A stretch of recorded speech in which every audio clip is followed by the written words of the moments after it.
Hello friends, how are you? Welcome to our YouTube channel Dhyan Commerce, the key of success. Please like, subscribe, share and press bell icon for notifications. Thank you.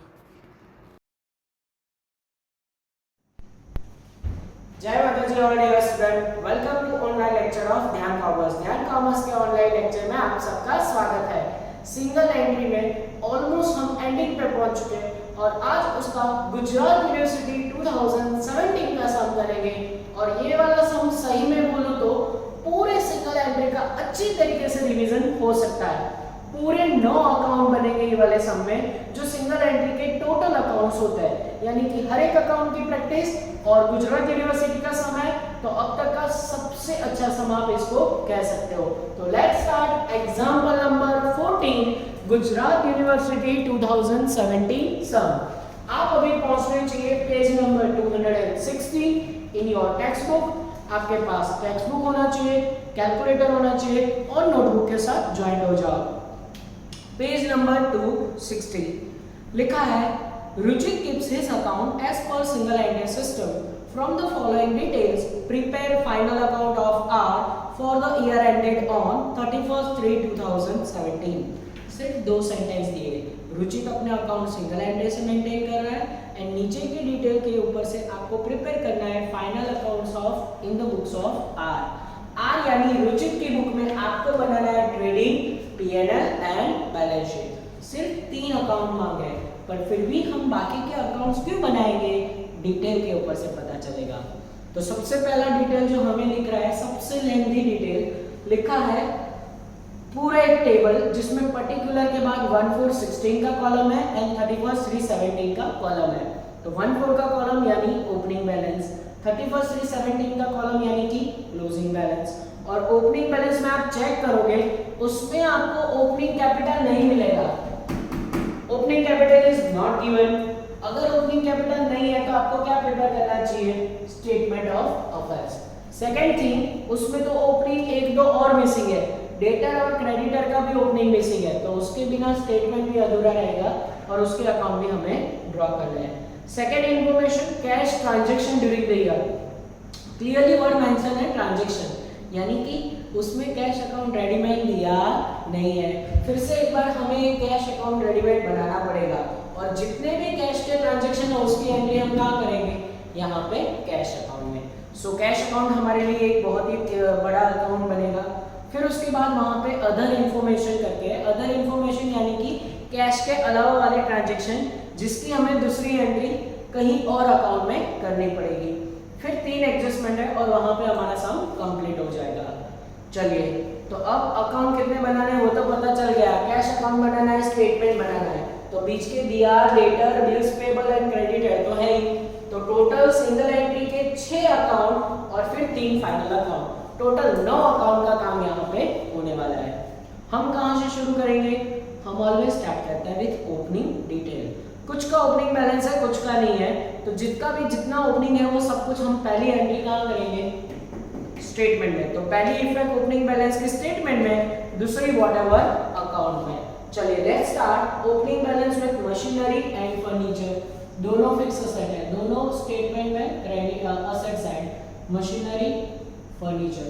Value rupees 360 and 1 lakh. Second, वो कहां जाएगा, final balance sheet में। ये लिखा मैंने machinery 360 and थोड़ी line छोड़ के furniture, value rupees 1 lakh.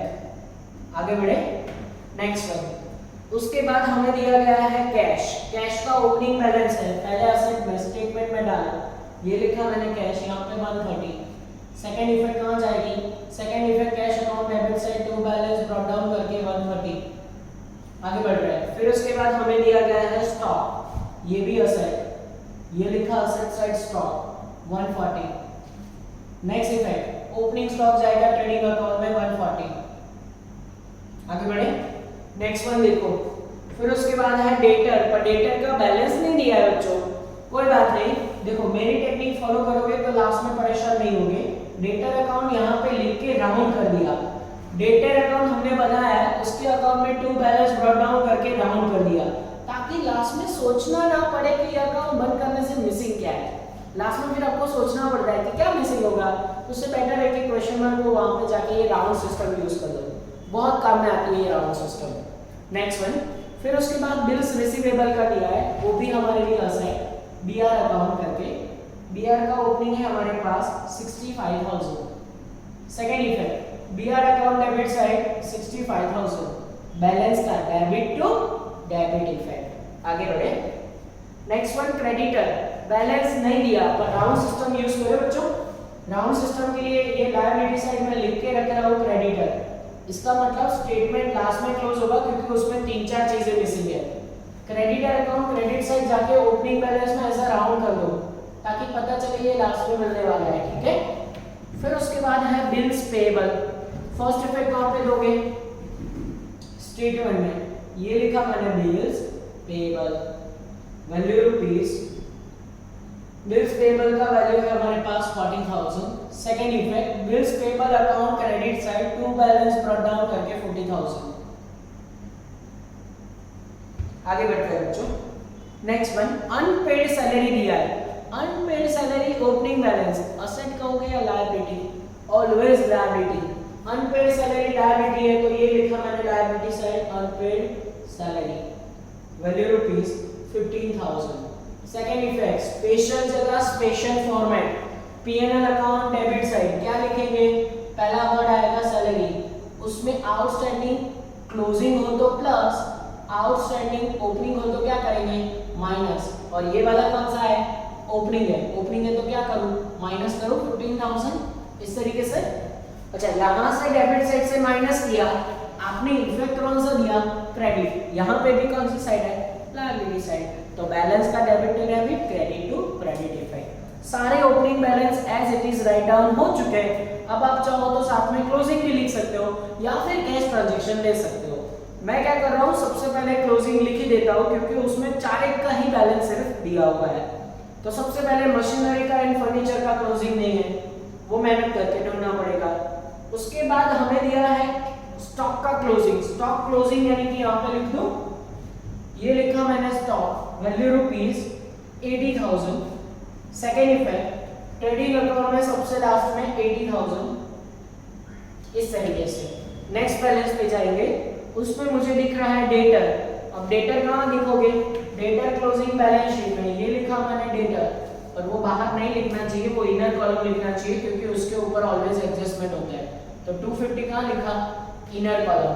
Second effect, debtor account credit side ये रहा उसका क्लोजिंग 2,50,000 इस तरीके से। Yes. Next balance, bills receivable का बैलेंस नहीं दिया है, राउंड सिस्टम यूज करो। बीआर अकाउंट में जाके यहाँ पे मैं राउंड कर दे रहा हूँ ताकि पता चले कि लास्ट में जब क्लोजिंग ढूंढोगे बीआर का हमें यही मिलने वाला है। फिर उसके बाद क्रेडिटर का क्लोजिंग दिया है फर्स्ट इफेक्ट बैलेंस शीट में, ये देख लो यहाँ पे क्रेडिटर, वैल्यू रुपीस 3,50,000।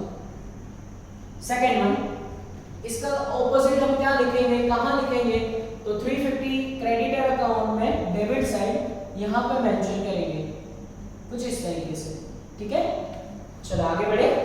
फिर उसके बाद हमारे पास है बिल्स पेएबल का क्वेश्चन मार्क। बिल्स पेएबल में जाके क्वेश्चन मार्क कर दो कि लास्ट में इसका क्लोजिंग मिलेगा। सेकंड हम उसको यहाँ पे लिखने ही वाला है जब क्लोज करेंगे तब। एंड लास्ट है अनपेड सैलरी। अनपेड सैलरी यानी लायबिलिटी, ये लिखा मैंने फाइनल बैलेंस शीट में अनपेड सैलरी। जैसे ओपनिंग आपने स्टेटमेंट में लिखा वैसे एंडिंग यहाँ पे लिखो। सैलरी का क्लोजिंग है 10,000।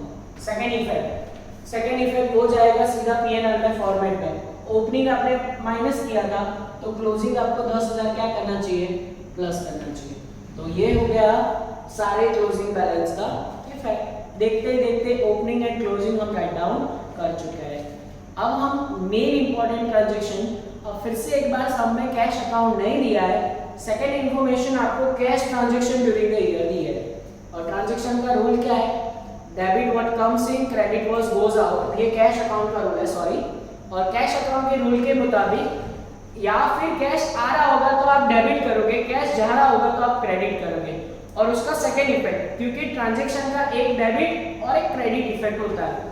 अगर आप कैश डेबिट करो तो और कहीं क्रेडिट करना है, अगर आप यहाँ पे क्रेडिट करो तो और कहीं डेबिट करना है, पर एक इफेक्ट कहाँ पे देनी है, एक इफेक्ट ऑलवेज कैश अकाउंट में आपको नोट डाउन करनी है। चलिए सबसे पहला है cash receive from debtor, debtor के पास से पैसे मिले, पैसे का कॉन्सेप्ट सोचो, ऑटोमेटिकली दूसरा अकाउंट डेबिट या क्रेडिट हो जाएगा। डेटर के पास से पैसे मिले यानी कैश अकाउंट, कैश आ रहा है, cash account debit to debtor account, cash account debit side लिखेंगे डेटर अकाउंट और डेटर अकाउंट क्रेडिट साइड लिखेंगे cash account, value rupees 9 lakh, इस तरीके से। ठीक है, चलो आगे बढ़े। फिर उसके बाद नेक्स्ट ट्रांजैक्शन लिखा है bills receivable discounted, BR discount करवाओ, बीआर बैंक में डिस्काउंटिंग करवाने से भी आपको क्या मिलेगा, कैश मिलेगा। तो अगेन कैश आएगा, आपके पास से क्या जाएगा, बीआर जाएगा। तो फिर से एक बार कैश आएगा, cash account debit side BR account, BR account credit side cash account, value rupees 80,000, इस तरीके से। आगे बढ़े।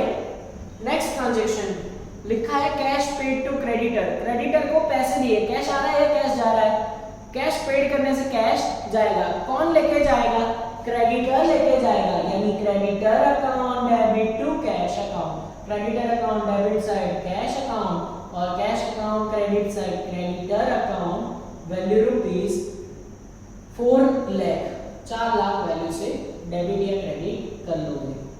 ठीक है, कुछ इस तरीके से।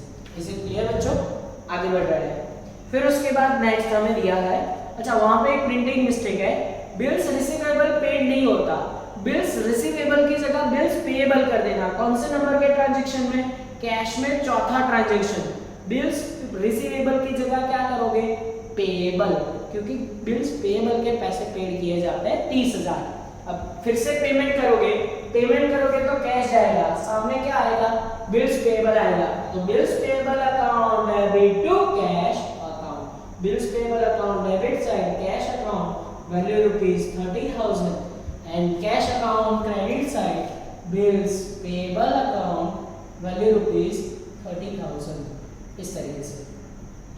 ठीक है बच्चों, तो ये हो गया fourth transaction. Number next salary, wages, insurance, सारे के सारे खर्चे करोगे तो कैश आएगा या कैश जाएगा, कैश जाएगा। और खर्चे कहाँ डेबिट करोगे, वो डेबिट होंगे आइदर ट्रेडिंग आइदर पीएनएल में। तो सबसे पहला सैलरी का खर्चा, यहाँ पे फॉर्मेट में लिख दूं सैलरी, हाँ सैलरी का खर्चा है 1 lakh. Second effect cash account credit side, ये लिखा मैंने सैलरी, वैल्यू रुपीस 1 लाख। अच्छा इसको प्लस माइनस करके बाहर भी लिख सकते हो, 95,000 बाहर आएगा। आगे बढ़े। सैलरी के बाद मुझे लिखा वेजेस, वेजेस कौन सा आइटम है, ट्रेडिंग अकाउंट डेबिट साइड, ये लिखा मैंने वेजेस, वेजेस रुपीस 60,000, राइट। हाँ नेक्स्ट एंट्री वेजेस आएगा यहाँ पे कैश में 60,000, कुछ इस तरीके से। क्लियर बच्चों, आगे बढ़े। इंश्योरेंस प्रीमियम, फिर से एक बार खर्चा, वो खर्चा कहाँ डालेंगे, पीएनएल में, ये लिखा मैंने insurance premium, value rupees 10,000। Second effect cash account credit side insurance premium, value rupees 10,000, कुछ इस तरीके से। ठीक है बच्चों, ओके चलो यहाँ पे ठीक से लिख रहा हूँ ताकि आपको देखने में दिक्कत ना हो। 10,000। आगे बढ़े। फिर उसके बाद है कैश परचेस, परचेस करोगे तो कैश आएगा या जाएगा, परचेस करेंगे तो कैश जाएगा। और परचेस कहाँ नोट डाउन होगा, ट्रेडिंग अकाउंट डेबिट साइड, ये रहा। परचेस दो होते हैं, एक होता है कैश, एक होता है क्रेडिट। ये वाला कौन सा है, कैश परचेस है। कितना है, value rupees 1 lakh. Second effect cash account credit side, फिर से एक बार परचेस करके 1 लाख, इस तरीके से परचेस। तो ट्रांजैक्शन का एक डेबिट इफेक्ट, एक क्रेडिट इफेक्ट। ऑलवेज पहला इफेक्ट हम कहीं ना कहीं क्या कहाँ दे रहे हैं, सारे ट्रांजैक्शन का कैश में, और दूसरे अकाउंट में। Next transaction machinery purchase. अब मशीनरी परचेस करोगे पहले कैश में इफेक्ट हो, कैश आएगा या कैश जाएगा, तो बोले कैश जाएगा, तो क्रेडिट यहाँ पे होगा। डेबिट कहाँ करोगे, डेबिट करेंगे मशीनरी में प्लस, ये लिखेंगे परचेज। कौन सी तारीख को परचेस किया, 117, 11 लिख रहा हूँ बाकी हम समझ जाएंगे। 4 लाख का परचेस किया, ठीक है। फिर इसमें से टोटल जब करेंगे 5 6 7,60,000 है, उसमें से डेप्रिसिएशन माइनस करेंगे। अभी के लिए परचेस किया, फिर से एक बार cash account credit side, purchase of machinery purchase किया 4 लाख का, 4 लाख का, ठीक है। तो यहाँ पे इफेक्ट दे दिया, देख लो डेबिट इफेक्ट यहाँ पे, क्रेडिट इफेक्ट कैश अकाउंट में।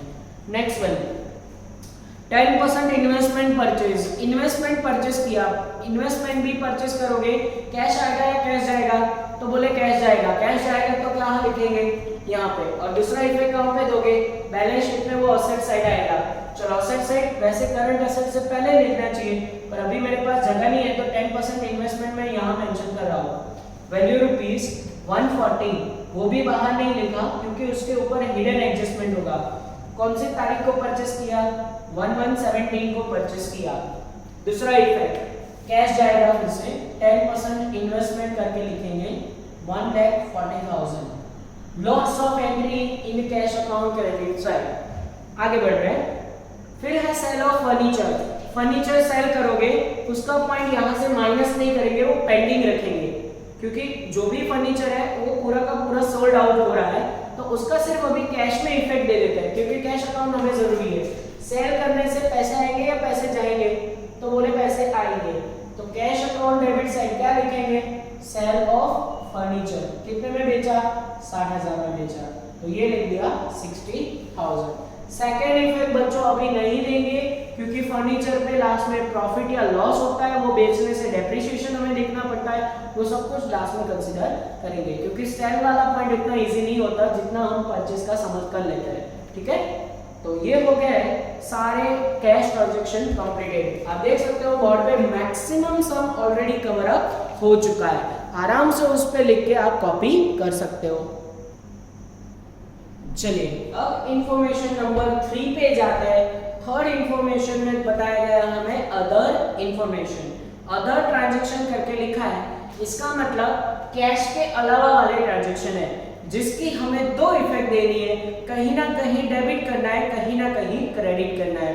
उसमें से पहला ट्रांजैक्शन ले रहा हूं बैड डेट। बैड डेट यानी कि वो डेटर से रिलेटेड इफेक्ट होगा, और ये बैड डेट आप कौन सा समझोगे, ऑलवेज ट्रायल बैलेंस शीट का एडजस्टमेंट का होगा, तो वो एडजस्टमेंट में दिया होगा। एडजस्टमेंट नंबर 3 को आप चेक कर लो, लिखा है provide 10,000 bad debt and create 5% reserve, यानी वो एडजस्टमेंट का होगा। ये बैड डेट कौन सा है अदर ट्रांजैक्शन में, वो है ट्रायल बैलेंस शीट का, तो उसका फॉर्मेट आएगा PNL account debit side, tag का format BD plus BDR minus BDR, और टैग का फॉर्मेट में टी का मतलब होता है ट्रायल बैलेंस शीट, ए का मतलब होता है एडजस्टमेंट। ये बीडी कौन सा है, ट्रायल बैलेंस शीट का, वैल्यू रुपीस 10,000।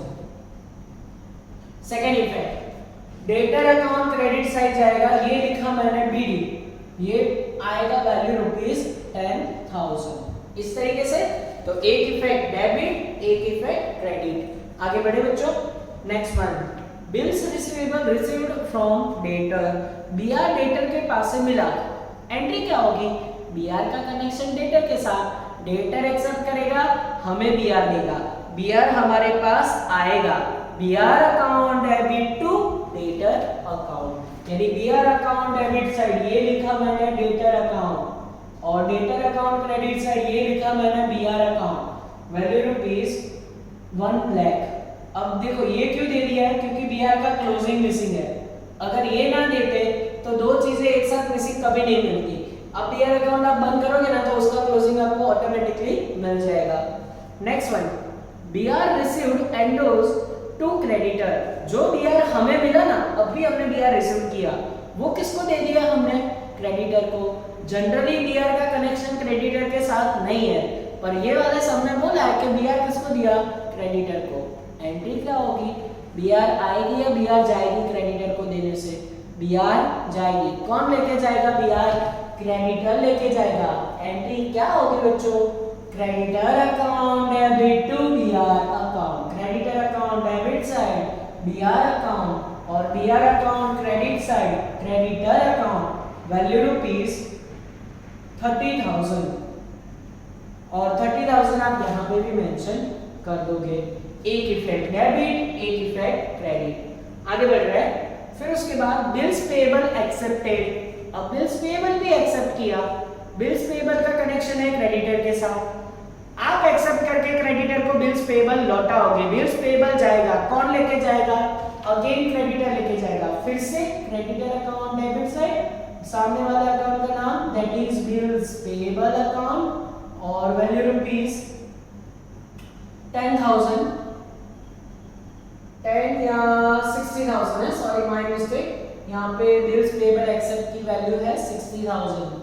और फिर बिल्स पेएबल अकाउंट में credit side creditor account value rupees 60,000, कुछ इस तरीके से। आगे बढ़े बच्चों। नेक्स्ट है discount allowed. Discount allowed proper हर सब में आता है। P&L डेबिट, ये लिखा मैंने discount allowed value rupees 10,000। Next entry debtor account credit side discount allowed value rupees 10,000। आगे बढ़ रहा है। फिर उसके बाद हमें दिया है डिस्काउंट रिसीव्ड। कहाँ लिखेंगे? P&L अकाउंट क्रेडिट साइड, ये हमारे लिए इनकम है, ये लिखा मैंने discount received value rupees 2,000। Second effect creditor account debit side discount received value rupees 2,000, कुछ इस तरीके से। ठीक है। फिर उसके बाद आगे बढ़ते हैं बच्चों। फिर उसके बाद हमें दिखाई दे रहा है क्रेडिट सेल, पर क्रेडिट सेल के ब्रैकेट में कुछ लिखा है credit sale is 5 times than the cash sale. सबसे पहले क्रेडिट सेल की इफेक्ट देते हैं, फिर क्रेडिट के ऊपर से कैश सेल भी मिल जाएगा। क्रेडिट सेल की दो जगह, ट्रेडिंग अकाउंट में यहाँ पे क्रेडिट में, और दूसरा डेटर अकाउंट डेबिट साइड यहाँ पे लिखते हैं क्रेडिट सेल। कितना वैल्यू है क्रेडिट सेल का? 60,50,000। एक इफेक्ट यहाँ पे 60,50,000। अब बोल रहे हैं कि ये जो क्रेडिट सेल है ना वो कैश सेल से 5% ज्यादा है, 5 टाइम्स ज्यादा है। अगर ये 1 हो तो ये कितना है? 5, यानी रेशियो कितना हुआ?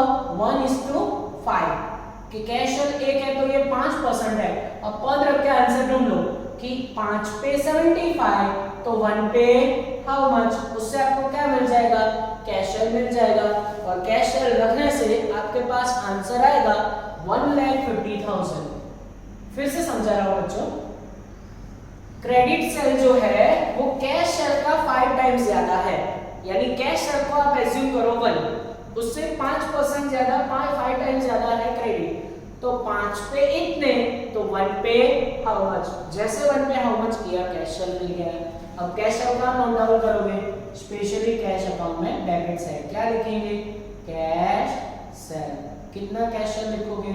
1,50,000। इस तरीके से। Is it clear? चलो तो हो गया ये कैश सेल और क्रेडिट सेल का भी फंडा खत्म। अब हमारे पास सिर्फ 3 एडजस्टमेंट है, पर तीनों के तीनों अच्छे एडजस्टमेंट में कैलकुलेशन और अकाउंट हमें बंद करना है। तो 1 बाय 1 हम पहले एडजस्टमेंट को सॉल्व कर लेते हैं, फिर उसके बाद हम आगे बढ़ेंगे। चलो पहला एडजस्टमेंट लिखा है GP gross profit on rate of sale is 25%। GP sale का 25% है। क्या आपके पास सेल है? हाँ है। 750 प्लस 150 आई थिंक 9 लाख। कोई रिटर्न है नहीं तो 9 लाख बाहर लिख सकते हैं बच्चों। हाँ, अब इसका जीपी निकालना है। 9 लाख का कितने परसेंट बोला? 25% बोला। तो जैसे 25 निकालोगे आपको आपका जीपी मिल जाएगा बच्चों 2,25,000। अब जीपी हमें दे दिया है, इसका मतलब ट्रेडिंग में कुछ और मिसिंग होगा, डेफिनेटली कुछ और मिसिंग होगा। रिटर्न तो दिया नहीं है, दोनों में रिटर्न नहीं है, तो हमें क्या मिसिंग दिख रहा है? देखो मुझे तो दिख रहा है क्रेडिट परचेज। हम अकाउंट अगर बंद करेंगे ना तो हमें क्रेडिट परचेज मिल जाएगा, पर पहले हम जीपी की इफेक्ट दे देते हैं। जीपी यहाँ पे पीएनएल में जाएगा 2,25,000। अब मेरी तो पूरा ऐसा रिक्वेस्ट है कि हम ट्रेडिंग अकाउंट की अब हमें जरूरत नहीं है, वो हम बंद कर सकते हैं। 9 लाख प्लस 80 यानी 980, देखते जाओ 980 यहाँ पे रखा मैंने, उसमें से 1 2 3 4 या फिर पहले 1 2 और 3 माइनस करो, ये बाहर का वैल्यू आपको मिलेगा और वो आएगा 5,55,000। और उसमें से अगर 1 लाख माइनस कर दोगे तो 455 आंसर आएगा और that is consider as a credit purchase. देखो पहली बार जीपी का आंसर दिया है और क्रेडिट परचेस हमें ट्रेडिंग अकाउंट बंद करने से मिला है, और उसका वैल्यू कहाँ डालेंगे क्रेडिट परचेस का, वो जाएगा सीधा क्रेडिटर अकाउंट में, क्रेडिट साइड वर्ड के साथ क्रेडिट परचेस, और कितना 4,55,000 कुछ इस तरीके से। ठीक है बच्चों, तो ये हो गया हमारा ट्रेडिंग अकाउंट बंद। नेक्स्ट एडजस्टमेंट पे जाते हैं हम। सेकेंड एडजस्टमेंट बोला है 10% depreciation on machinery and furniture. Machinery and furniture पे डेप्रिसिएशन चार्ज करो। तो मशीनरी और फर्नीचर पे डेप्रिसिएशन के लिए हमें मुझे यहाँ पे नोट बनाना पड़ेगा। Note number 1, depreciation on machinery. चलो कितना आएगा, सो डेप्रिसिएशन ऑन मशीनरी ओपनिंग पे 360 है, उस पे पूरे साल का 10% यानी कि 36,000। सेकेंड मंथ जो हमने परचेस किया है वो 4 लाख का है, उस पे 10% के हिसाब से टाइम पीरियड 1/1/2017 को परचेस किया है और वहां से 31/3 तक जाना है। जनवरी, फरवरी, मार्च, फर्स्ट, सेकेंड, थर्ड, कितने मंथ का डेप्रिसिएशन है, 3 मंथ का। तो 3 मंथ का डेप्रिसिएशन काउंट करो बच्चों। तो आई थिंक मेरे पास 3 मंथ का डेप्रिसिएशन का आंसर आएगा 10,000। यहाँ पे 10,000 यानी total depreciation will be 46,000 answer आएगा। और 46 मुझे यहाँ पे डेप्रिसिएशन क्या करना पड़ेगा, माइनस। और 46 कैसे आया, नोट नंबर 1 से आया। जैसे माइनस करोगे बाहर का आंसर आएगा 7,14,000 कुछ इस तरीके से। तो मशीनरी का पॉइंट समझ में आ गया बच्चों। ओपनिंग पे पूरे साल का, परचेस पे सिर्फ 3 महीने का डेप्रिसिएशन चार्ज लगाया। नेक्स्ट हम काम कर लेते हैं फर्नीचर का। अब फर्नीचर पे क्या पॉइंट है, फर्नीचर आपने सेट कर दिया है 60,000 में। कोई भी क्लोजिंग बैलेंस के लिए अगर आप देखोगे ऊपर जो आपको इंफॉर्मेशन दिया है, ओपनिंग की बाजू में क्लोजिंग में डैश है, यानी कि वो क्लोजिंग बचा ही नहीं है, सिर्फ उसमें माइनस डेप्रिसिएशन कर दो, फिर जो भी वैल्यू आएगी वो सीधा सोल्ड आउट कर दिया है, सीधा 90,000 या समथिंग वैल्यू बचेगा। 10% अगर आप डेप्रिसिएशन काउंट करोगे तो बाकी का आपने बचा ही नहीं है, वो सीधा सोल्ड हो चुका है, यानी क्लोजिंग बैलेंस इज 0। जितना भी आपके पास बचा था वो सीधा सेल कर दिया, तो मतलब हमें यहाँ पे प्रॉफिट या लॉस अपने आप ढूंढना पड़ेगा। डेप्रिसिएशन ऑन फर्नीचर कितना है, तो वो मैं यहाँ पे दोनों का सेकंड इफेक्ट दे देता हूँ। सबसे पहले डेप्रिसिएशन ऑन मशीनरी लिखा, कैसे पता चला depreciation on machinery, note number 1 से। वो कितना है, वो हमारे पास है 46,000। और फिर depreciation on furniture value rupees 10,000। पर अब ये 90,000 का जो हमारे पास बचा है उसको पूरा का पूरा आपने सोल्ड कर दिया। कितने में बेचा, 60,000 में बेचा। अब 90,000 की चीज अगर 60,000 में बेचो, बोलो प्रॉफिट होगा या लॉस, तो ऑलवेज होगा loss. Loss on sale of furniture. कैसे लॉस हुआ, 90,000 माइनस 60,000, तो 30,000 का हमें नुकसान हुआ भाई। 90,000 की चीज 60,000 में बेचोगे तो 30,000 क्या हो गए, लॉस हो गए। ये हो गया द एंड ऑफ पूरे फिक्स असेट के ऊपर डेप्रिसिएशन। अब मैं लास्ट एडजस्टमेंट से पहले ये इन्वेस्टमेंट भी कंसीडर करना चाहूंगा, क्योंकि वो लास्ट में रह जाता है। इन्वेस्टमेंट का इंटरेस्ट उसमें प्लस होता है, और इंटरेस्ट कहाँ पे काउंट कर लेते हैं, यहाँ पे काउंट कर लेते हैं। इंटरेस्ट ऑन इन्वेस्टमेंट 140 इन्वेस्टमेंट है, उसका रेट है 10%। टाइम पीरियड अगर देखने जाओगे तो 1 है, 1 से लेके 31/3 तक, यानी 3 महीने का इंटरेस्ट है। ये निकालो इसका 3 महीने का इंटरेस्ट, आंसर विल बी 3,500। और 3,500 आप यहाँ पे ऐड करोगे, देन आंसर विल बी 143,500 कुछ इस तरीके से आंसर आएगा बच्चों। तो इंटरेस्ट ऑन इन्वेस्टमेंट, इन्वेस्टमेंट में प्लस हो जाएगा, और वो हमारे लिए इनकम है, P&L क्रेडिट। यहाँ पे असेट में प्लस किया, डेबिट इफेक्ट, यहाँ पे क्रेडिट लिखा, क्रेडिट इफेक्ट। तो ट्रांजैक्शन या एडजस्टमेंट का एक डेबिट एक क्रेडिट इफेक्ट होता है। अब मैं लास्ट ट्रांजैक्शन ले सकता हूँ जो डेटर के ऊपर है, उस पे हमें बैड डेट भी रखना है, बैड डेट रिजर्व भी रखना है। तो सबसे पहले उन्होंने कहा है प्रोवाइड 10,000 बैड डेट। सबसे पहले बैड डेट और रिजर्व दोनों में से आपको बैड डेट भी लेना है 10,000। फिर आपके पास वैल्यू बचेगी 240, उसके ऊपर आप क्या रखोगे, BDR। कितने परसेंट बोला है, 5% बोला है, निकालो इसके 5%, आंसर विल बी 12,000 और माइनस करोगे तो 2,28,000 बाहर जाएंगे, कुछ इस तरीके से। Bad debt and bad debt reserve का सेकंड इफेक्ट कहाँ आएगा बच्चों? वो आएगा टाट के फॉर्मेट में। ये रहा bad debt 10,000 and bad debt reserve 12,000, ये तीनों को टोटल करोगे तो 32,000 आएगा और माइनस कोई है नहीं तो 32,000 बाहर भी चला जाएगा। तो इस तरीके से हमारे ट्रांजैक्शन की भी एंट्री बच्चों हो गई। अब हम चाहे तो अकाउंट बंद कर सकते हैं, पर पहले स्टेटमेंट बंद नहीं होगा, उसके अलावा कोई भी अकाउंट आप सीक्वेंस में बंद कर सकते हो। तो अब मैं सीक्वेंस के हिसाब से जा रहा हूँ। तो सबसे पहला अकाउंट मुझे दिख रहा है बीआर अकाउंट, बंद करोगे इसका टोटल आ रहा है 165, देखते जाओ 165 यहाँ पे लिखा, मिसिंग वैल्यू इज 55,000 और वो 55,000 क्या है? बीआर का क्लोजिंग है। और 55,000 की सेकंड इफेक्ट कहाँ पे दोगे? असेट साइड यहाँ पे लिख रहा हूँ लास्ट में बीआर अकाउंट, कितना वैल्यू? 55,000। आगे बढ़े, फिर उसके बाद आप डेटर भी बंद कर सकते हो। डेटर अकाउंट में टोटल करने जाओगे तो लास्ट में आएगा 12,70,000 और मिसिंग क्या है? हमने पहले से लिख के रखा है बच्चों, मिसिंग है उसका ओपनिंग 520। अब 520 कहाँ पे लिखोगे? यहाँ पे स्टेटमेंट में। यस, अभी भी स्टेटमेंट बंद नहीं होगा क्योंकि क्रेडिटर मिसिंग है। उसके लिए आप यहाँ पे आओ, इसका टोटल 1 लाख, वो 1 लाख यहाँ पे रखा, उसमें से 30 माइनस किया 70,000। क्या है? हमने पहले से लिख के रखा है बच्चों, ये है बिल्स पेबल का क्लोजिंग। क्लोजिंग कहाँ लिखोगे? फाइनल बैलेंस शीट में। ये लिखा मैंने क्लोजिंग बिल्स पेबल, कितना वैल्यू? 70,000। आगे बढ़े, अब आप बंद कर सकते हो क्रेडिटर अकाउंट, उसका डेबिट साइड का टोटल ज्यादा होगा 8,42,000। बच्चों मेरे पास ऑलरेडी टोटल किया हुआ है, आप ये टोटल को मैच करना, अगर कोई मिस्टेक हो तो आप मेरा ध्यान कह सकते हो। 3,87,000 मिसिंग वैल्यू। 380 क्या है भाई? क्रेडिटर का ओपनिंग है, ओपनिंग कहाँ डालो? स्टेटमेंट में डालो 387। अब आप चाहो तो स्टेटमेंट भी बंद कर सकते हो और हम कर ही देंगे।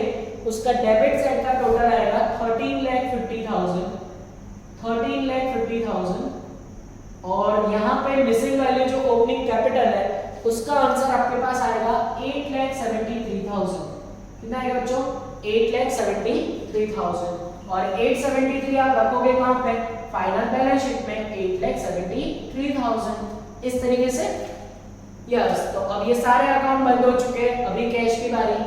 कैश अकाउंट बंद करो, डेबिट साइड का टोटल उसमें ज्यादा है बच्चों, और डेबिट साइड का टोटल करोगे आपके पास टोटल आएगा 13,20,000। 13,20,000 यहाँ पे रखा और जो मिसिंग है वो आएगा कैश का क्लोजिंग और आंसर विल बी 80,000। कितना आंसर आएगा? 80,000। कहाँ लिखोगे? क्रेडिट साइड यहाँ पे जगह कम पड़ रही है मेरे पास, कैश अकाउंट करके 80,000 लिख रहा हूँ। अब कुछ बैलेंस होगा तो नहीं आएगा। हो गया बंद, हो गया बंद। अब बात करते हैं पीएनएल की। करो क्रेडिट साइड का टोटल ऑफ पीएनएल अकाउंट, और आई थिंक यहाँ पे डेबिट साइड का टोटल बच्चों ज्यादा आ रहा है, मेरे पास ऑलरेडी कैलकुलेशन किया हुआ है। यहाँ पे डेबिट साइड का टोटल आ रहा है 2,33,000 और 2,33,000 अगर आप यहाँ पे रखोगे तो फर्स्ट टाइम इन सम आ रहा है नेट लॉस और वो सिर्फ आएगा 2,500। आप आंसर में चेक कर सकते हो बच्चों, मेरे पास ऑलरेडी ये आंसर है। और 2,500 का इफेक्ट यहाँ पे ओपनिंग कैपिटल में नेट लॉस माइनस होगा, 2,500 माइनस कर दो, आंसर विल बी 8,70,500। और फिर अगर बैलेंस शीट के दोनों साइड का टोटल अगर इक्वल हो जाए तो समझो बाबा अमरनाथ बेड़ा पार, और बैलेंस शीट का टोटल आएगा 13,500, 13,500। ये आएगा बैलेंस शीट के दोनों साइड का टोटल बच्चों। मैं देख लेता हूँ कि यहाँ पे लास्ट में कट हो रहा है कि नहीं हो रहा है। यस, लास्ट में आराम से आपको टोटल दिख रहा है। तो ये हो गया हमारा एंड ऑफ एग्जाम्पल नंबर 14। अगर ये सब रिवाइज कर लो ना तो समझो सिंगल एंट्री के आपको सारे पॉइंट आ गए। होमवर्क में अच्छी प्रैक्टिस हो उसकी वजह से मैं आपको 2 सम दे रहा हूँ, एग्जाम्पल नंबर 26 एंड 31। आराम से घर पे ये दोनों सम ट्राई करो और अपना सिंगल एंट्री में कॉन्फिडेंस गेन कर सकते हो। तो सिंगल एंट्री का सफर ये सम के साथ अभी खत्म नहीं होगा। नेक्स्ट लेक्चर में एक और यूनिवर्सिटी का सम मैं करवा दूंगा जिसमें हम सिंगल एंट्री को क्लोज कर देंगे, फिर ये हमारा चैप्टर बंद हो जाएगा। तो आज के लिए जितना भी बोर्ड पे आपको प्रॉपर्ली दिख रहा है सब कुछ आराम से कॉपी कर लो बच्चों, और आज के लेक्चर का काम यहीं तक रखेंगे। ऑल द बेस्ट एंड जय माता जी। Please like, subscribe, share and press bell icon for notifications.